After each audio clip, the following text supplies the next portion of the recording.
Hello, everyone, and welcome to our first ever Avid Live Sound webinar. It's a really exciting moment for us, and we appreciate everybody. I think we have a big list of attendees here, friends and peers from the industry. A really warm welcome from us. The band has got its 1-minute curtain call, so they're waiting backstage to come online. I just wanted to check a couple of good practices with you. This is a live webinar. There will be no open chat. There will be no open mics. There will be no videos for the attendees.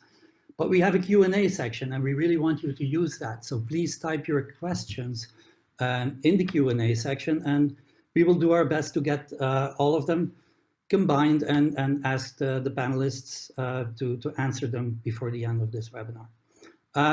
So without further ado, I think they're finishing up the last makeup touches on Rob, our host, and I'm going to hand over to him live now. Rob, you're good to go. Hello, good morning, afternoon, evening, everybody out there in the world. We've got attendees from all around the world. Welcome. Thank you so much for spending your time with us. This is life in lockdown. Absolutely no chance we'd have these four guys available at the same time in any other situation. So welcome. We got Adam Taylor from Muse in England. How are you, Adam? I'm good, thank you. And you've been ill yourself, haven't you? So good to see you back up on your feet, man. So that's great to see you. I spent a few days in hospital with the virus, yeah, just getting back to normal, really. Yeah, good. Chris, who's our host, is actually currently suffering from it. So you know, pretty good cross section of us are living this whole thing out. So what we can do as an industry, we can keep talking to each other. We can keep hopefully learning and moving forward, and hopefully this is going to be part of that. Austin, how are you? Hi Rob, how are you? I'm doing well here in Brooklyn. Yeah, it's early in the morning for you, man. Yeah, 8 a.m. It's a good excuse to get up early during the lockdown. Yeah, but you're looking well, actually, very healthy. Austin and I have spent quite a lot of time at the wrong end of the multi-core to each other for quite some time. So good to see you, man. Thanks for joining. Yeah. Hi, Paddi, over in Germany. How are you? And what town are you in, man? Hey, Rob. I'm doing great. The weather is awesome, and I don't think I've ever spent an April at home, so I'm enjoying myself. Yeah. What have you been learning? Have you learned some new stuff? Not really. I've been lazy. Okay. I'm trying to learn all this kind of video stuff. It's really today I will, I guess. Yeah. And last but not least, Charlie Chopra Bradley. How are you, man? Hi, how are you? We're good. Sunny Yorkshire today. God's country, as they say out there. Yes, God's country. Best tea. Right. So stay on, Charlie. I'm going to start this. So look, it's the elephant in the room. We're in lockdown. Our industry's in all kinds of chaos. We don't really know what's happening. So how do we get through this? How do we get through this period where our industry is just kind of not functioning at the moment, and maybe moving forward, you know, what's going to happen to our industry? We're going to have more streaming. You know, are we going to just be able to do smaller gigs? Will we all have to stand like 2 meters apart? What's your sense of it? I don't know really. I think the big stuff, you know, arenas and stadium stuff, I think it's going to take a long time before it comes back. They're talking about, you know, not doing large events until there's a confirmed virus for everybody. And I guess even when there is a virus, there's going to be some period of time where you have to wait. And then, as you know, it takes time to ramp things back up. Yeah. So all of us now that have had tours cancelled, you know, we were supposed to start tour rehearsals end of February. We should have been on the road now in Europe. So that's with Harry Styles, right? With Harry Styles, yeah. And we were supposed to be out until the 20th of December. Yeah, that would be very infectious, all that screaming. yeah, absolutely. And you know, and I was shows a GA on the floor as well. So we were doing shows in the round with GA on the floor. So, I mean, unless they're going to move to all-seated shows and you have to leave 1 or 2 seats in between each people, I don't know. I mean, okay. Austin, what about you? I know that you were like still touring right up until the end with Thom Yorke, weren't you? Yeah, I was actually out with Pat Metheny at the time, Okay. but we had just finished Singapore, Australia, New Zealand, and we were in South America getting ready to run our South America run in Argentina when all the countries shut down the concerts. And then I was coming back. I had back-to-back tours. I was supposed to come back to the U.S. and start the Thom Yorke tour. We were going to go to Coachella, and all that got canceled. I was supposed to be out with Thom Yorke right now. But we're just listening to the news, finding out what happens next. Thom Yorke rescheduled the Coachella tour until the fall, but at the moment, it looks like the news is a little unsure as to whether concerts of that size are going to happen in the fall. I mean, the mayor in Los Angeles said that nothing was going to happen there until 2021. And as Charles was saying, it takes some time to ramp back up. So I'm just working with several of my clients right now, talking about rescheduling all the shows. All of the agents right now are scrambling to reschedule everything that they had. Some of them have been rescheduled twice, once into the fall and then further into 2021. So just playing the waiting game. Yeah. So Paddi, trying to learn much. Yeah, man. So Paddi, Germany, you seem to be coming out of the lockdown quicker than most. Anything on the horizon? You got any work coming up? Not really. All my tours got canceled or postponed, or we don't know what to do right now. Yeah. The government said there's like no mass gatherings until I think it's August 31st or something. But honestly, I don't see any like bigger shows happening this year anymore. Let's see. I think the next tour that is definitely going to happen will be in February, March. Yeah. Until then, I have no idea. Okay. Let's see what happens. Adam, you work for Muse, technologically always on the cutting edge of what's happening, visually, video stuff, big machines, everything.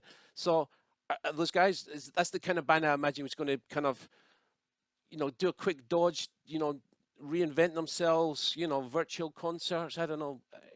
Any thoughts on that? Well, there's been no talk of anything really. We're on a break right now. We finished in October in South America. Yeah. There's no talk of doing anything, certainly for this year. So it's going to be into next year anyway. So who knows where we'll be at that stage, So there's been a few virtual concerts, right, on the internet. So Chris Martin did something. There was a kind of fundraiser. And you guys got any thought of that? Are we gonna pivot in that direction? Do you think? I guess monitor engineers is cool. If a band are playing someplace, there's a monitor engineer sat next to them. So you guys are going to be in work, I suppose. Any thoughts on that? I mean, I don't think that that anything really replaces the feeling of being in a giant room with thousands of people seeing your favorite rock band. There's nothing quite like that. Watching it online is a beautiful thing, but there's nothing quite like the experience of being there with all your friends listening to your favorite music. Yeah, I'm kind of with you. Honestly, I don't watch much concerts online. It's like there's something missing. It's like food without salt or something. Part of going to a gig, I don't know about what you guys are, but part of going to a gig for me is the communality of it. Being together in a space and moving to the same. Absolutely. Sounds.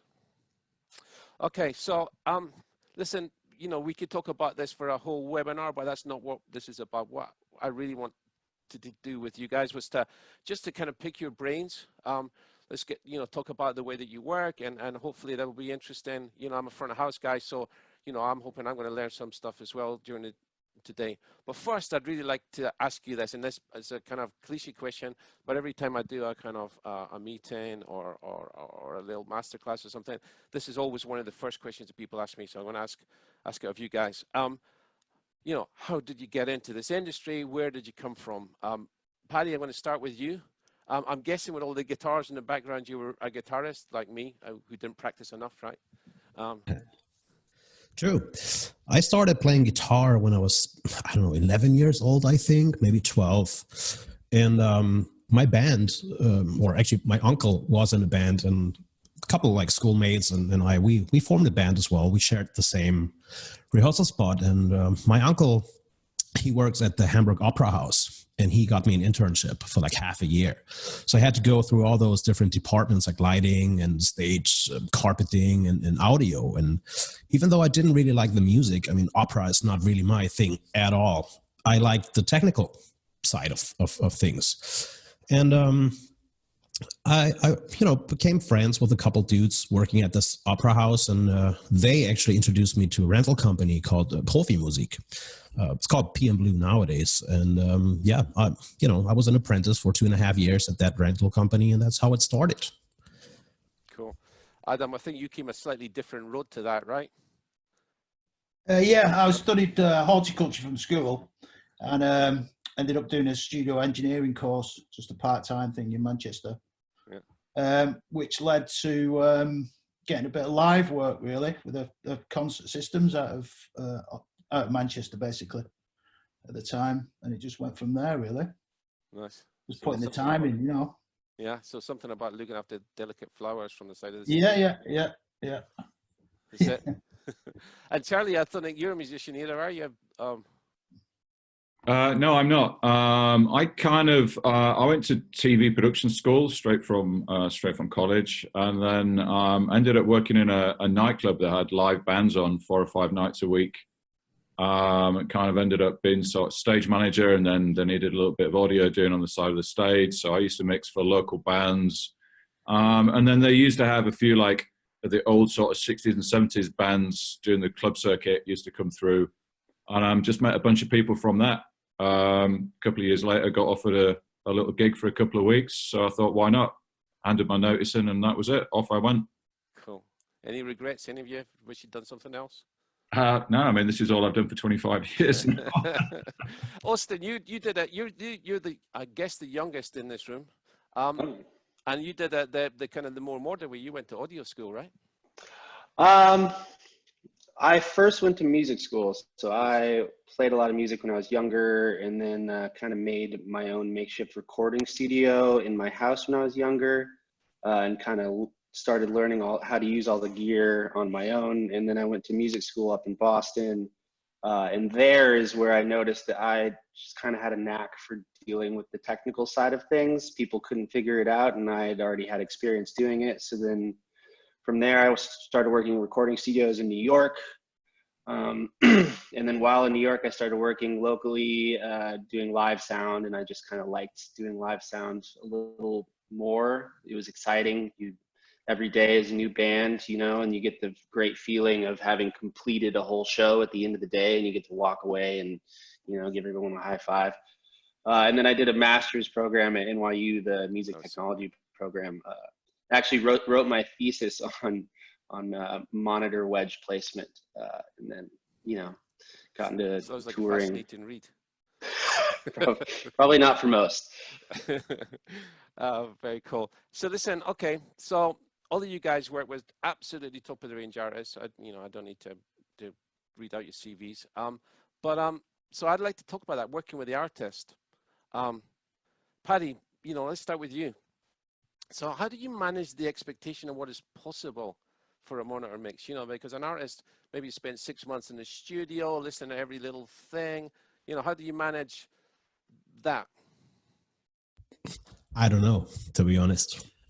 I think it's a mix of paying attention, talking to the artist, having some sort of talent, maybe knowing how to capture tones and to translate it into in-ears or wedges, and I don't know, to be honest. Do you start with just a mix for, you know, like, you know, I only have to do one mix, right? So it's easy for me. You guys do 12, 20, 30 mixes. So do you start with like a kind of left-right mix and then just kind of adjust it for each person, or do you start from scratch for each person? Whenever, you know, when we do production rehearsals and I do have enough time to have like one basic mix and then just add levels on top for the, you know, the individual instruments and the artists, that's what I prefer, because you know, it's more definition in the mix. If I'm in a festival situation or doing some local stuff or maybe just a throw and go, it depends on the situation and the console I'm dealing with. I'm not always on an SXL, especially if I'm on a festival and, you know, we don't carry any production. Sure. But yeah, usually that's what I do. It's like, best case scenario is I have some recording and then I just sit down, dial mix it in, and just offer it to the artists. And usually, I hit the nail on the head. Good. Obviously, otherwise, you wouldn't be doing a great artist that you're doing. Thank you. Austin. Hey guys, a very, very quick interjection from me here. Q&A is going crazy. Really good stuff in there. One common technical thing, and I guess a bunch of engineers in the room, or audio engineers in the room. Rob, can you possibly raise the level that you're sending us, or maybe increase the gain a little bit? There's quite a bit of people who think that your voice is my voice is quiet. Okay. Yeah, on the lowish. I can do that. I've been known to turn things up a little bit. How's that? Thanks. Thanks, Chris. So Austin, communication during the show. How does that work? Is it eye contact? Have you got hand signals? I'd say that is job number one as a monitor engineer, is to keep your head up. Just always watch the stage, watch your artists, no matter what. And even if you have a main artist to focus on, you have to keep kind of observing what's going on. I've worked with several bands where we have a whole horn section or a string section, so sight lines can be very difficult, but I will have a pelican next to me that I can stand up on and make sure that I can be seen as much as I need to see them, so that they can see me and make some signals. Each artist has a very kind of specific way as to what they do.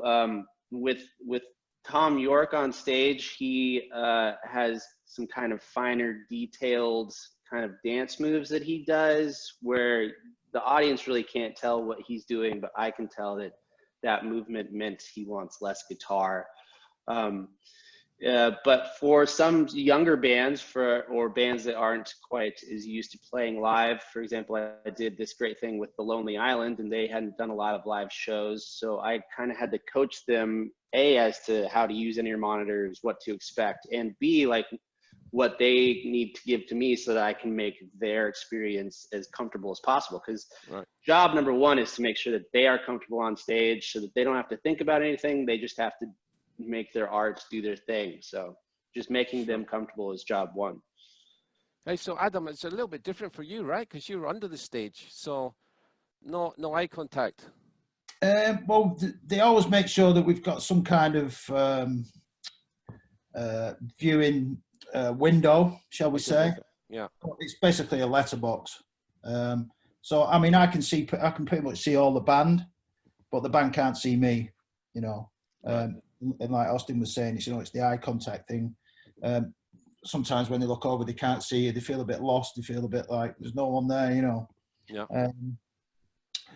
I always get what they need, and I'd agree with what Austin said there. The sight line, making sure that you're watching the stage, and the same with Thom as with Matt. I can just tell kind of what he needs, from how he's acting, or what he's doing with his guitar, or generally tell what he needs.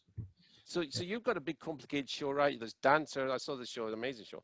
Dancers and all kinds of stuff going on, right? Yeah. I'm sure there's like choreographers and show callers and how do you deal with that? I guess they just think that you're just kind of big telephone center, right? And you can just talk to anybody. Well, that's how it ends up, I mean, fortunately, the day's pretty organized. Everybody's got their slot.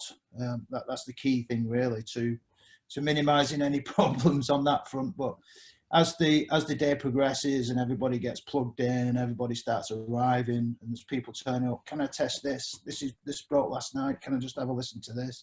You've got dancers turning up, wanting to rehearse, and then you're trying to program, maybe doing some playback, trying to fix some stuff, so it can get a bit pressured at times. You just got to manage it the best way you can, Yeah. So Charlie, you got any secret tips for dealing with artists? You deal with some pretty big pop stars in your time, egos. How do you deal with all of that? I mean, pretty much what everyone else has said. Great peripheral vision's your friend when you're a monitor guy.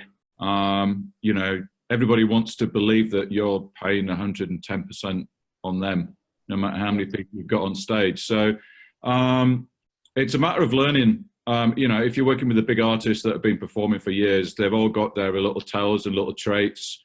Some guys are just tap the side of the microphone with their finger, you know, if they want a little bit more vocal. Some guys will turn around and point. But I think once you've worked with your artist and you know what's going on, I think one of you know, I always try and anticipate, you know, what everybody needs. So, you know, if I'm having a good day and I'm on top of things, I've preempted all the moves before you've even turned around and pointed at me. I've already realized that, you know, you needed a little bit more guitar or whatever. That's what I was going to say. I've watched some of you guys work, and you're just mixing, right? You know, you're not waiting for somebody to tell you to turn something up or down. You mix in, and you because you worked with the artist and you understand what they need. You're just kind of working, you know, you're just mixing and making sure it sounds great, and assuming that that's what they want, right? Yeah, absolutely. If you can preempt most of the requests, then you know, the artist can just be on stage and they're concentrating on what they're playing. And if they're comfortable, they're going to play a better show, and it's a better experience for everybody. Sure. So listen, that's kind of the end of that section. Chris, is there any questions from the floor that we need to take? No, I think everybody's fine at this point. Your mic is much better, so I think we're good to go. Crash onwards. Yeah. Okay. So this is the next section where I wanted to talk about, and this is a big favorite of mine, and I know it's probably the most important thing for all of you guys. Gain structure, right? So we're going to start with this. So Adam, just talk me through your gain structure, man. You know, mic, you know, gain on the mics, how you have your faders, is it pre-post? How do you go out through your auxes into the IEMs? Just give me a little bit of insight into that. Well, I take the analog. I still heavily think about the analog setup, really. So I'm optimum gain throughout the system. So it's coming in faders at 0. I'm sending out, you know, optimum about 0 on the aux sends. And the only thing I find myself doing is pulling down the master outputs, the aux outputs. Really, I'm pulling those back just to compensate for anything that's getting a bit too hot, you know. Yeah. And then sending out still pretty hot to the IEM transmitters, you know, getting good level into them. So it's pretty constant throughout the system, really. Sure. Yeah. So Paddi, what about managing the IEMs? You know, what about managing all that radio stuff? Do you do that yourself? You got somebody that works on the tours with you that does that? That depends. On In Flames, I only have like 6 in-ear systems that I actively need, 2 in spare. So I just coordinate all that stuff. With Toto, on the other hand, and Alter Bridge, I have a system tech taking care of that. Because I need to focus on the band, you know, especially with Toto, I have 8 people on stage and like 80 inputs. I need to focus on mixing the band. And I can't be distracted with all the, I don't know, 30 plus wireless channels. It's just, you know, I need a different guy to do that. Of course. So, so Austin, I know that this is a really important thing. IEM choice. You know, I've turned up production rehearsals, and all the musicians have had like different brands, and you know, I'm guessing that's a nightmare for the monitor engineer. What's your take on that? Yeah, it's definitely very important to know exactly what your musician is hearing. So if you have a band that's on a bunch of different types of IEMs, it's important to, as a monitor engineer, have all of those different types of IEMs, or work towards getting the whole band on a single manufacturer or single type. With Radiohead, we were all on Sensophonics, and I got a pair of Sensophonics so that I knew exactly what my musicians were hearing, so that I could make correct audio decisions based off of what they were hearing. I've also worked with bands where they were on wedges. With Hall & Oates, the whole band was on wedges, and we worked diligently to kind of reduce the stage volume to increase the overall audio experience for the audience and the band members on stage. So we worked with Jerry Harvey in Orlando. They're a great company. They make great products, and they helped us kind of comfortably get some of the band members into ears who hadn't used ears before, which it can be a kind of interesting experience because ears can be very isolating. So getting musicians who are used to wedges into ears has to be kind of a delicate process, but it's definitely important to know what your musicians are hearing and what products they're using. Sure, like on Radiohead, I remember it was a mixture of wedges and IEMs, and that's almost in a way the kind of the worst of both worlds, right? When you're You know, somebody's got 1 ear in, somebody's got 2 ears in, somebody's got no ears in and a wedge. And then That's true. In Radiohead, though, they use the wedges mostly for low frequency. So Thom and everyone that has ears will use the wedges so that they can feel the low frequency waves kind of coupling with the stage, and they know what's happening.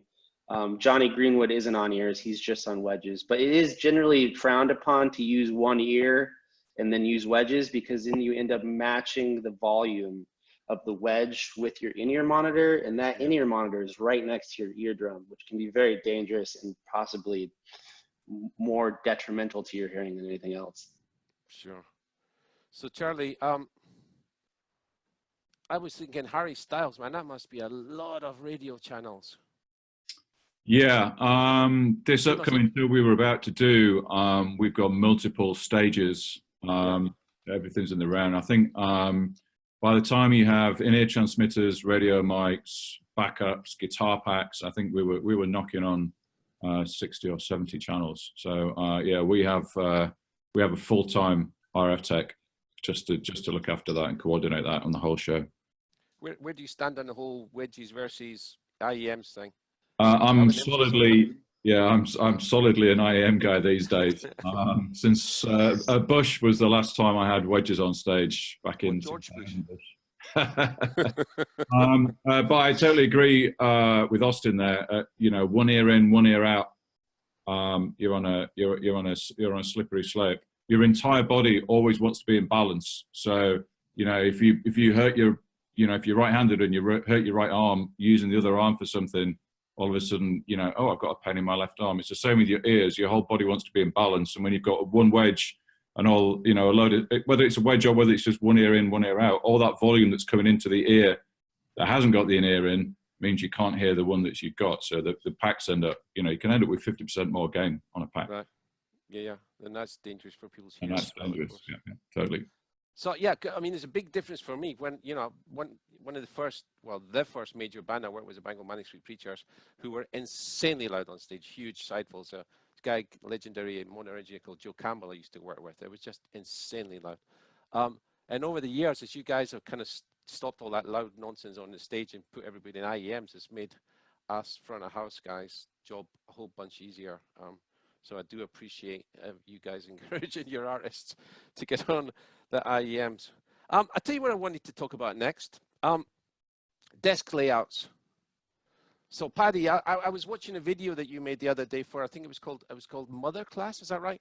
And you did another one on Event Elevator, and you did some really interesting talking about how you lay your desk out. So what I'm going to do is I'm going to share my screen, if I can find that bit. Where's share my screen gone? There it is. And I've got a little camera over the top of my desk. Hopefully you can all see that now. So Paddi, how do you lay out your desk? Do you have all inputs and you use your screen? What do you have on these middle faders? I always, like on the massive section, I always have my VCAs. Because I fade in ambience mics in and out, depending if there's like a sing-along part or in between songs. I tend to use, or, you know, keep them muted during a song just to keep the mixes clean. Yeah. And do you use this thing where you do that VCA contribution so that if you use the VCA when you're on Sends on Faders? I do. We're on Sends on Faders, so now when you use the VCA, it will change whatever faders are controlling that, right? Yeah. And are you always Sends on Faders? Yeah, usually I am. I have a thing called like a control mix or like a guest mix with all the levels and all the microphones all the time, just to make sure that everything's working fine.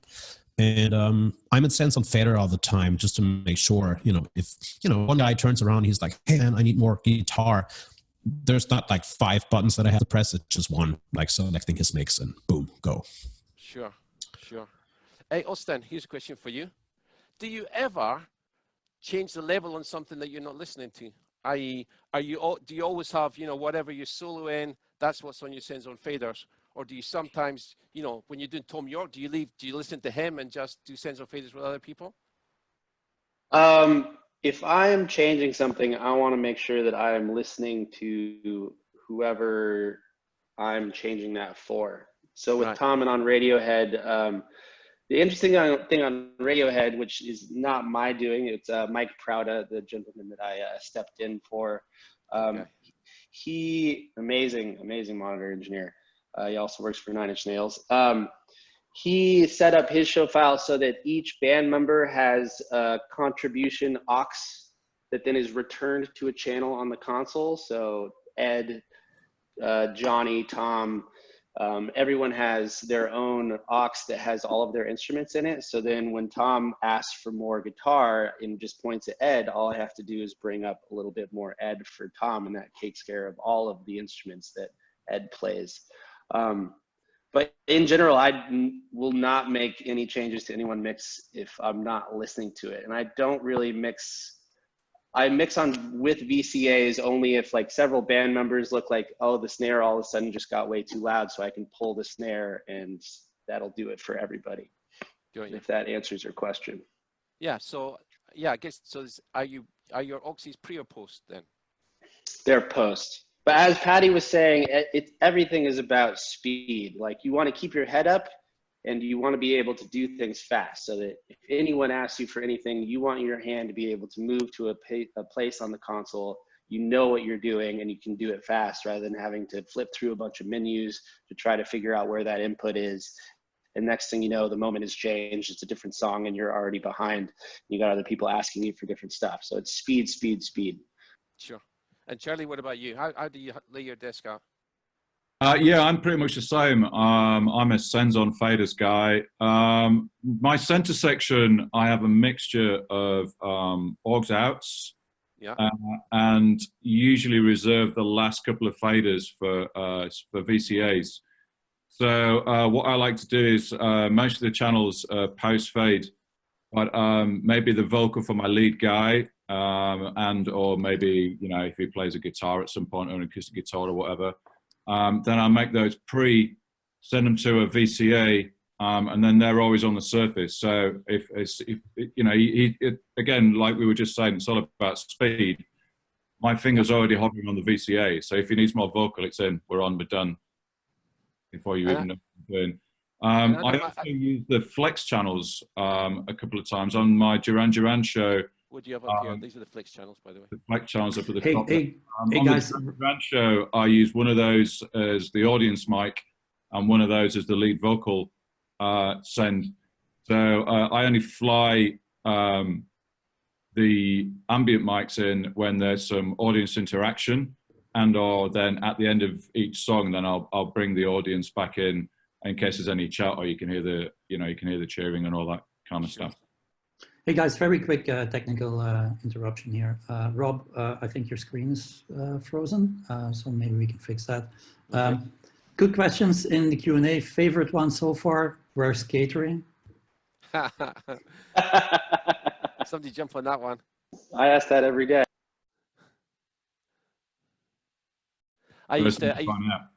Yeah, I'm normally like the last one in the morning going, that was the first question, right? Where's catering?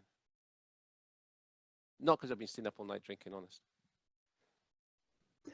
But there's also some other good questions. So yeah, keep them coming, I would say.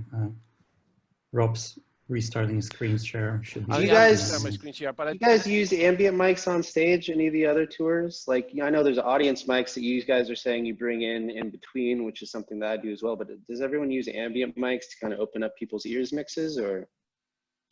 On the Duran show, I have a little bit tickled into everyone's mix.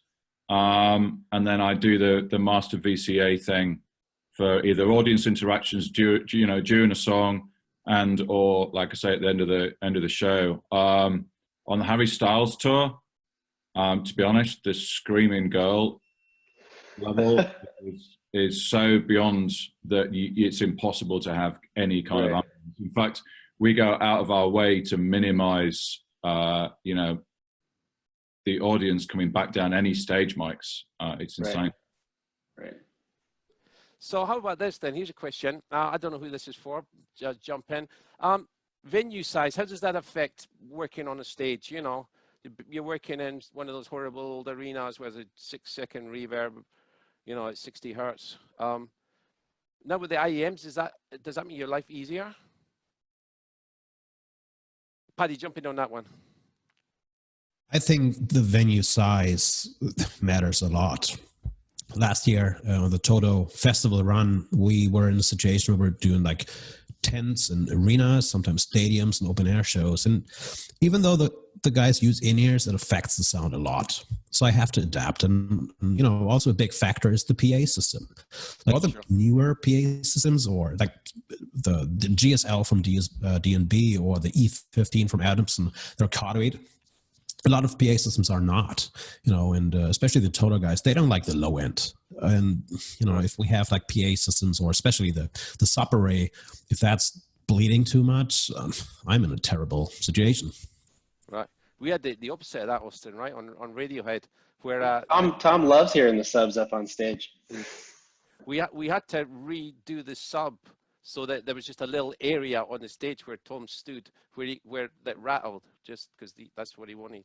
In fact, in South America, there was one show where we had the GSL array, and Thom thought the entire PA was off for the entire sound check, and asked you why you had the PA off, when really it was because the PA was cardioid and you couldn't hear on stage. And he's so used to kind of getting some of that feeling. And that very much matters for venue size. You remember, I was a little bit scared. He was a little bit cross with me, but like, why would you sound check with the PA off? And I was like, it's on, honest.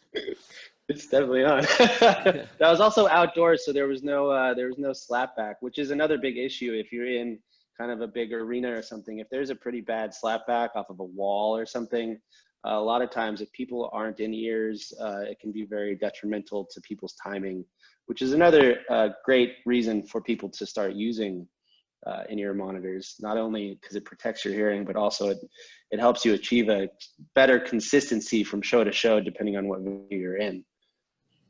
Cool. Adam, here's a big one, I think. Equalization and dynamics for mixing monitors. You know, how do you start about that? You know, I guess, actually, before we go there, let me ask this one. This is a kind of maybe a more interesting question. Favorite microphones, Adam, we're going to start with you. Vocal mics. Where do you stand on vocal mics? The vocal mics, we use the Sennheiser sticks, Sennheiser system with the Neumann capsules. Right.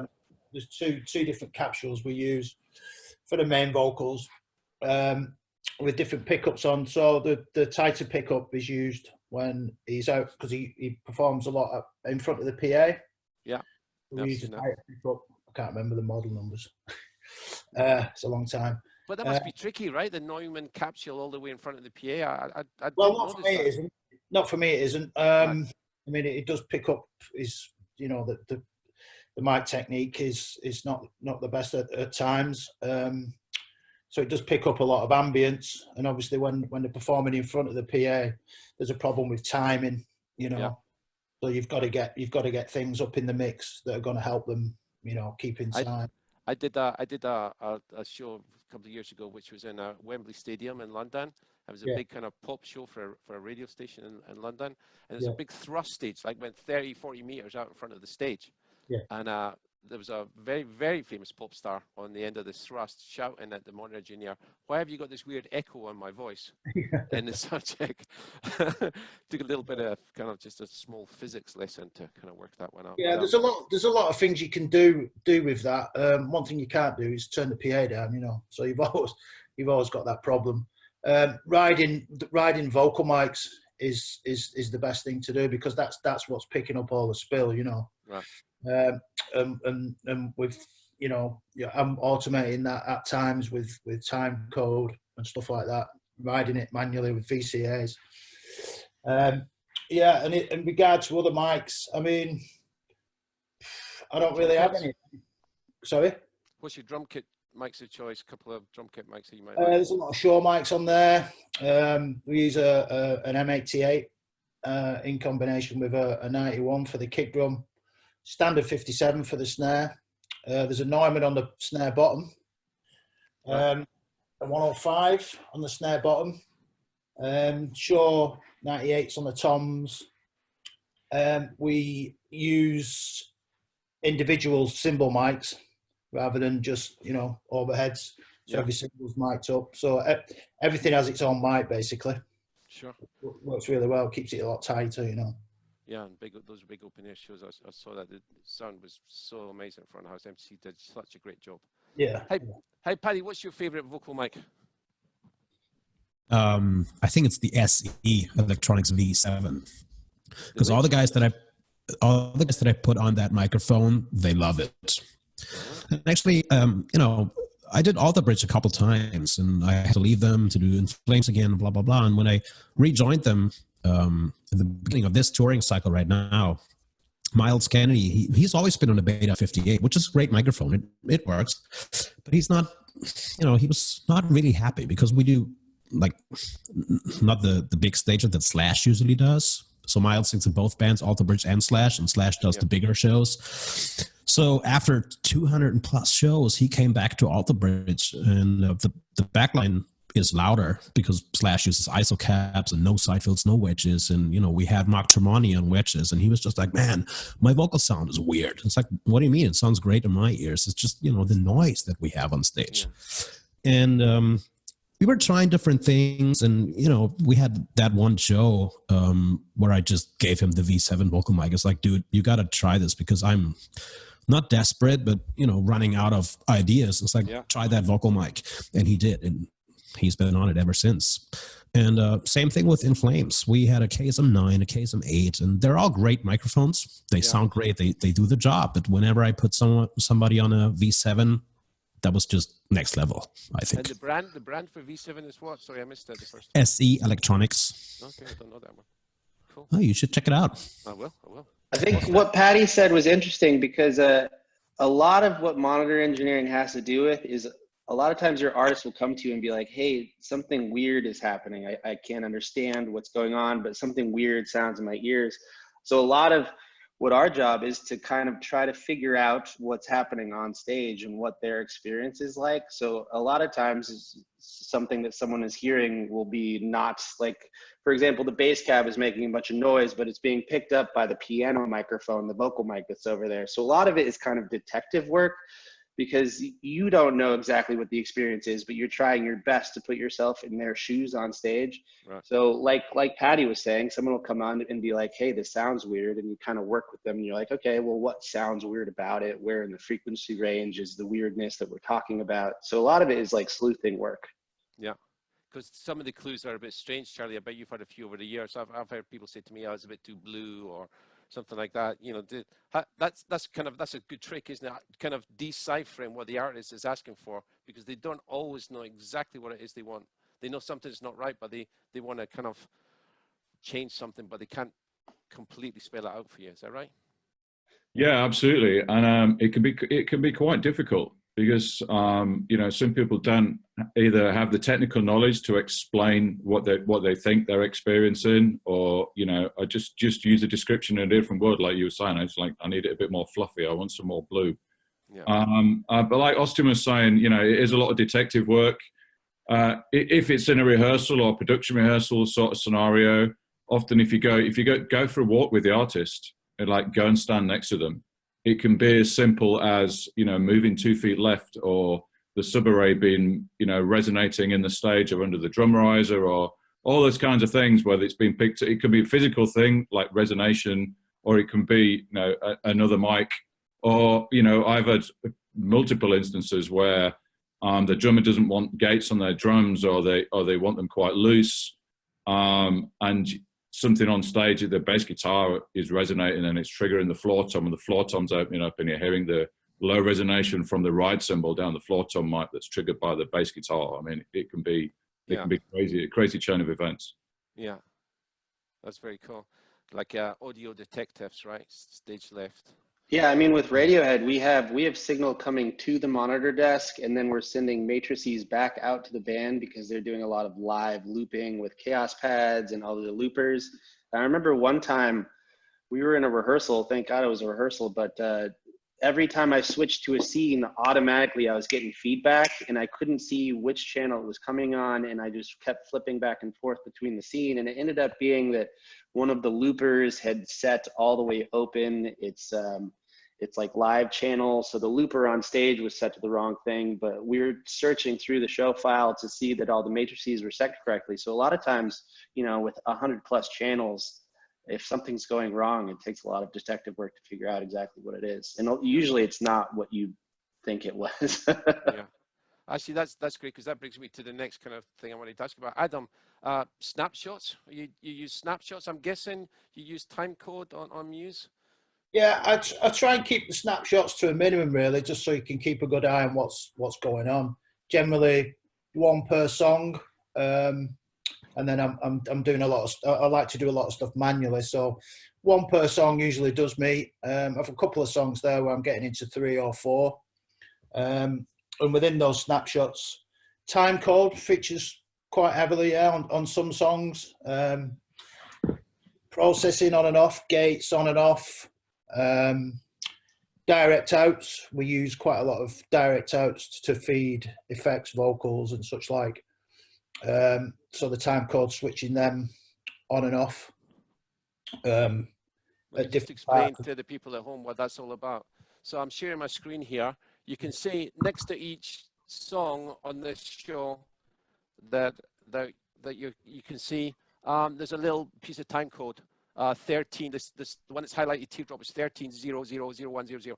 So that's hours, minutes, seconds, and frames, and that's been generated somewhere on the stage, generally from the playback engineer, and then so it means that we can trigger our snapshots, right, to code, so we don't have to remember. We can focus on the mix, and the snapshot will change at exactly the same moment. It's not something we had on Radiohead, but it's something that I use on Massive Attack.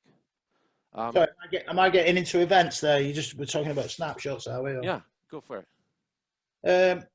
The events, another example would be meter levels, controlling channel mutes. So, for example, the FX vocal, as soon as it switches in via MIDI, and as soon as that thing kicks in, there's a decent amount of level, just background gain noise on the channel, right, which will mute the clean channel. And when the unit switches off, the meter drops and the mutes flip. You know, I'm using that function. Like the direct outs I've already mentioned. And I was trying to remember what I'd actually done, having not been on the desk for 6 or 7 months, you know. And that's as far as I got, really. Yeah. What about you, Charlie? Are you a big snapshots guy? I know, like Duran's got an incredible back catalogue, right? Yeah, absolutely. I'm kind of with Adam. I do use snapshots. I try and stick to one snapshot per song. Like you were saying, that the Duran show file, we were 80+ snapshots.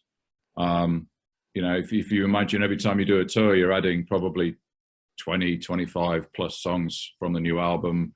Then they want to play some songs from the back catalogue that they didn't put on the last tour. Yeah, you can rack 80 up, no problem.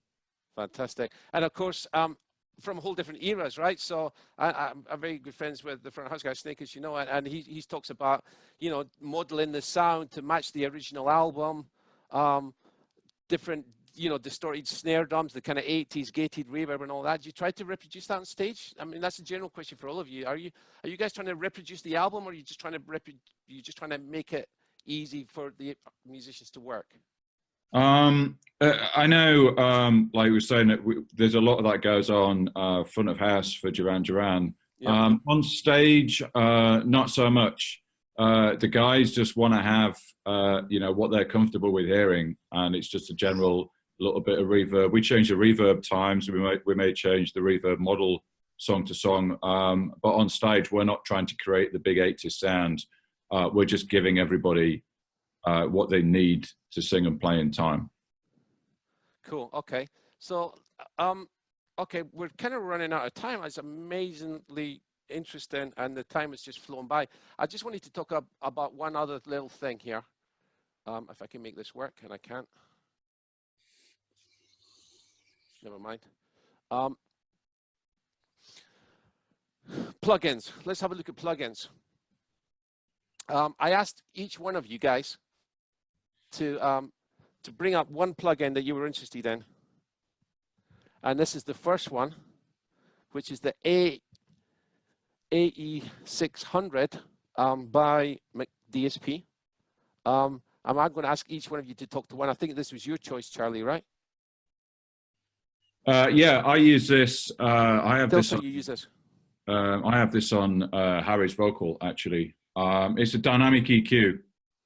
So you've got sort of multiple things going on there. You've got all the different bands, so you can control obviously the EQ, the Q of the EQ, gain, cut, and balance, and then you can select a particular frequency and then dynamic threshold. So if a singer you can do it either way. So you can expand or compress. So you can expand below and compress above. If a singer hits his upper range and all of a sudden the vocal frequency has got a little bit too much bite in it, you can set the threshold just to cut that particular frequency, but only at that level. So it's very useful. Cool. So the next one up, I believe, is. It's this one. It's Paddi, and Paddi's lo-fi. What do you use of lo-fi on, Paddi?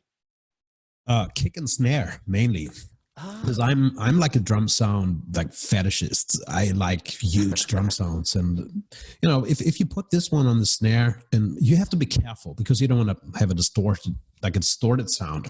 But if you use it for this like subtle saturation, it makes your snare drum sound huge and fat, and I love it. So you kind of lower in the bit depth, are you, to get a kind of grainier sound? Is that the idea? Say again, sorry. I said, are you lowering the bit depth to get a grainier sound? Is that the kind of thing? No, I just use basically the distortion and the saturation knobs. Yeah. Yeah. Cool. And I think the next one up, this was you. This was you, Adam, Channel G. Yeah, well, this came about, we got to working with submixing drums mainly, and the request put in for the SSL plugins from Waves, and we couldn't stretch to that. So this kind of got introduced because of that, and it does a great job on the buzzes. The presets are pretty good off the bat, Yeah. Calling the presets in there. That's probably where I normally start as well, is kind of choose a preset and have a little look at that afterwards. Yeah, and it's everything in one box, isn't it? There's not, you've just got one thing to look at, and it does a good job of that. Nice. It suits a lot of applications, very flexible. So, and then the last one, this is you, Austin. This is a reverb. Tell us Sonox reverb. Tell us what you do with this bad boy. Yeah, we use the Sonox Oxford reverb for some of the reverb in the boys' ears on Radiohead. It's just a very clean, natural sounding reverb. Do you use this one? This is my favorite one on this reverb, where you can mix between the early reflections and the tail. Oh, absolutely. I like bringing in the early reflections just enough so you hear like kind of too much of them. I actually do this with a lot of settings where you bring it up to you hear too much of it, and then you tuck it back so that it sounds natural. For me, I just want a reverb to sound like a natural environment. I don't want to have to hack at it with an EQ to make it sound not tinny. So I'm just looking for something that just sounds like you're, in space. And that's something I do with people's ears a lot, is I'll give each person their own ear reverb so that you can create kind of a space inside of their head. Because a lot of times in-ear monitors can be very closed off and kind of isolating. So if you create this kind of bed of very low, almost inaudible reverb, it kind of gives this kind of reverberant space in their head a place to live. Nice.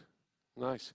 So listen, guys, I had a whole bunch more stuff to ask you, but we're super running out of time.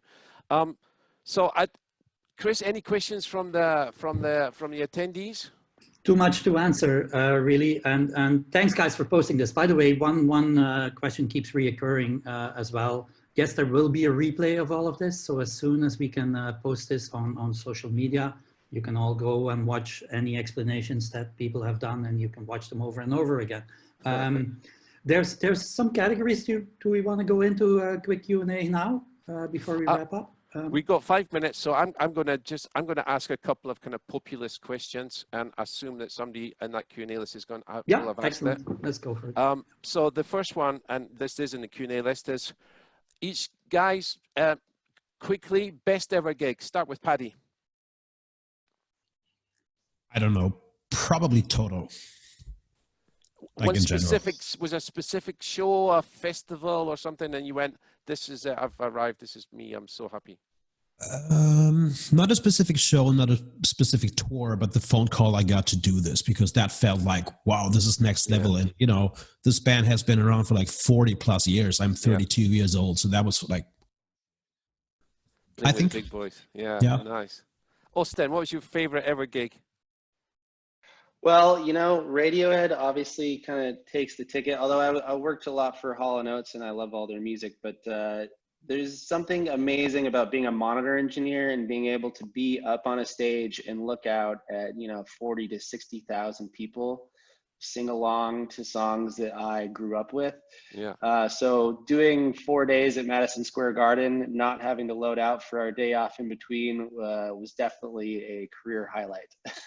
That was definitely one of the ones for me. Actually, that probably you know, talking about Radiohead, but was my biggest moment of all was the first time I ever was mixing Radiohead, and they did Creep, and they hardly ever do it. And I kind of probably shouldn't admit this is such a public forum, but I had a little manly tear in my eye when that happened. So, yeah, sometimes you just moved. All of the stuff that works around being a roadie can be hard, but sometimes there's just those moments, right, where the band and the crowd and the sound and it all comes together, and it's just the most beautiful thing. Charlie, what's your favorite ever gig? I mean, I've mixed Duran for 12 years, so I guess my favorite client is probably Duran. I guess memorable shows, there's been tons of them. We did, the guys do a lot of corporate events and parties, so we've played some shows in some really crazy places, you know, 2,000-year-old castles in Italy and stuff. But I would say probably we did a show for the Olympics at Hyde Park, and that was pretty special. Nice. Adam, you last. Well, I was going to say Lima, Peru, 2019, because that was the last one before we finished up. And that would be a bit negative, wouldn't it? Probably the Glastonbury performances, really. Yeah. There's been something special in all of them, really. The first one was the first one. The second one, Edge joined the boys on stage. The third one, it was Brian from AC/DC. So they were all pretty special moments, yeah. Wow, amazing. Yeah, there's something about the first time you do a headline show at Glastonbury, you're going to live with that forever.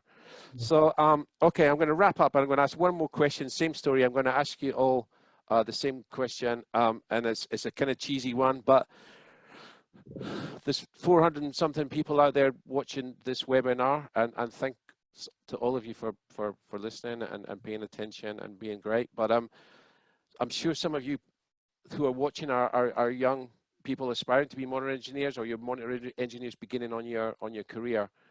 We got 4 of the top ones in the world here, and I'd be remiss not to ask this question. You know, what's the qualities that make a good engineer? And if you have any advice for young people who want to be monitor engineers on the kind of shows that you guys are doing, what would that be? I'm going to start with Paddi. I think the most important thing is pay attention to the artist. The sound in the ears or in the wedges is not that important. Just pay attention. Look at the guys. You know, this is like more than 50% of the job. Just being there. Cool. Austin? I think one of the most important things for me in my career is reminding myself that I need to check my ego at the door when I show up on stage. Because as a monitor engineer, it's not about me being up there. It's about me making a comfortable environment for my artists. And also to realize that the artists that you're working for are normal people too, and there's a way to relate to them despite them being, you know, famous pop stars. They are human beings, and they're just like you and me. Beautiful. Charlie? Yeah, pretty much the same. Interaction with the artist. You know, don't just sit behind your desk. And certainly if there's an issue, you need to face that issue straight away, and you know, get in there and talk to the artist, find out what the issue is. But as Paddy was saying, it's all about paying attention. Everybody needs to believe that you're paying attention to them 110%. Yeah. Adam, final word on this. I think a big thing. Perfect sound. So, so listen, while he answers the phone, he's back. Yeah, I think a big thing is confidence, having the confidence to get out there and stand behind the desk. And for me, a lot of that came from like doing a lot of teching, understanding what goes on stage, like patching, electric distribution, you know, backline, having knowledge of backline, you know, being able to talk about stuff with confidence, you know, and stand behind that desk, know what's going on in front of you, you know. That was a big one for me, I think. Thanks. Starting out. So listen, guys, it's been absolute genius. And by the way, I just want a little observation from that last question. You'll notice quite often when we do these kind of things, people go, what's the secret plugin? What's the secret sauce that gets you to do monitors for Muse or Radiohead or Duran or Toto? And the interesting thing, that the answer, all of you guys gave an answer that was to do with your attitude, it was to do with your demeanor, it was to do with being pleasant and to be around. None of you gave the secret, is this plugin or is this little workflow? And I think that says a lot about the kind of people that you are and the success that you've had is to do with who you are as much as what you know, right? So on that note, I'd just like to say thank you everybody for taking part in this. It's been amazing. It's been recorded. You'll be able to watch it or send it to your friends. We're going to do a whole series of these. This was the first one, monitor engineers. I wanted to do this one first because I admire you guys so much. I do one mix, you do 12 or 20. You have to deal with the artist every single minute of the day and under huge stress, and I appreciate that. The next one we're going to do is front of house guys. And we've got some cool people lined up for that. We're going to have Sully, we're going to have Robert Scoville,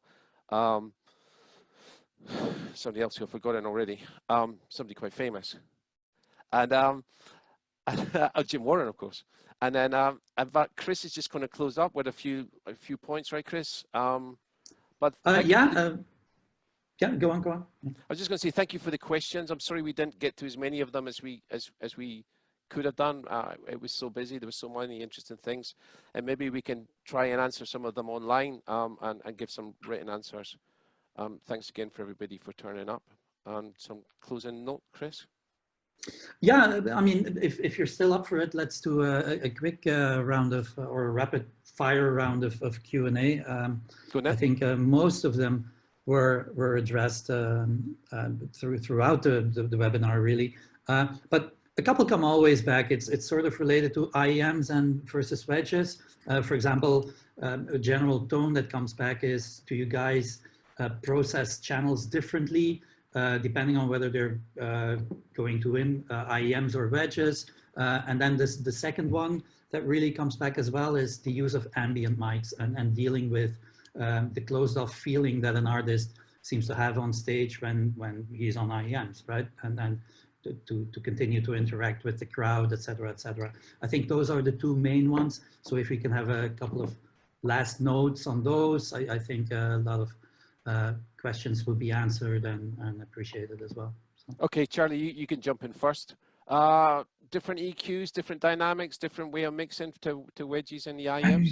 Yeah, absolutely. We don't really use wedges on any of my shows anymore. We do have subs dotted around the stage for feel, but I would definitely EQ and process very differently for speakers rather than in ears. I split the channels on the desk and just making it, you know, you can just double patch a channel, bring it back in, EQ it differently, stick a different plugin on it. And I think to answer the other question, ambience, it can be kind of a feel thing. You have to listen to what's going on in the mix and then decide how closed or open that is. You know, if you've got 10 or 12, you know, live vocal mics and you've got overheads and you've got all sorts of stuff going on, then you're already going to have some stage ambience in a mix.